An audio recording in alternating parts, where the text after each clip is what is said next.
విచారించారు అదే సిట్ అధికారి గారిని కలిసాము. కలిసి మా రిప్రజెంటేషన్స్ ఏమేమి మా డౌట్స్ ఏమేమి జరిగింది ఇన్సిడెంట్ ముందు జరిగింది తర్వాత ఏమేమి జరిగింది అన్నీ కూడా లెటర్ రూపాన మేము కంప్లైంట్ చేయటం జరిగింది. ఆయన కూడా ఎక్కడ ఏం జరిగింది కూడా అడిగాను సార్. దానిపైన కూడా చెప్పాము. మా దగ్గర ఉన్న ఎవిడెన్సెస్ మా దగ్గర ఉన్న సంబంధించిన ఇవన్నీ కూడా మొత్తం ఒక లెటర్ రూపాన సార్ గారికి కూడా ఇవ్వటం జరిగింది.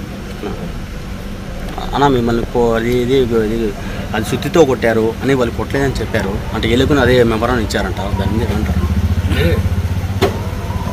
విజువల్స్ ఉంది, సుత్తి ఎత్తుకుని కొడతా ఉంది, నేను దిగింది ఉంది. సుత్తితో కొట్టకపోతే ఇప్పుడు డాక్టర్స్ ఉన్నారు, ఇక్కడ ఎడ్జ్లో తగిలింది, ఇక్కడ రాసుకోండి, ఇదంతా పడింది. తగలేదంటే ముద్దాయిలు ఏం చెప్పినా తప్పే చెప్తారు.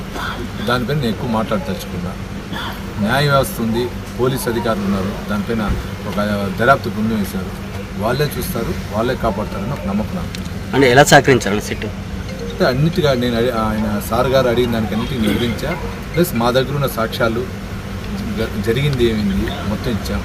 ప్రతి ఒక్కదానికి ఎవిడెన్స్ ఇచ్చాం. మేము అడిగింది ఒకటే, వీళ్ళ వెనకాలన్న మూల పురుషులు ఎవరు దాన్ని పరిశీలించండి.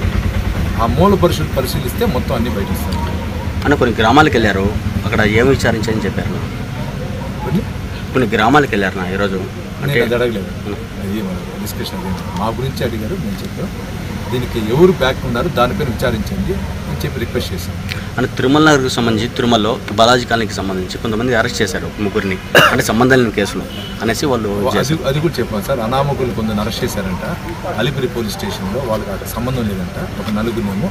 దాన్ని కూడా పరిశీలించండి అని చెప్పి చెప్పాను. దానికి సంబంధించిన అన్ని కూడా ఇచ్చాను. ఎందుకు ఎంటర్ చేయలేదు అనేది కూడా వాటిని మాట్లాడుతున్నాను.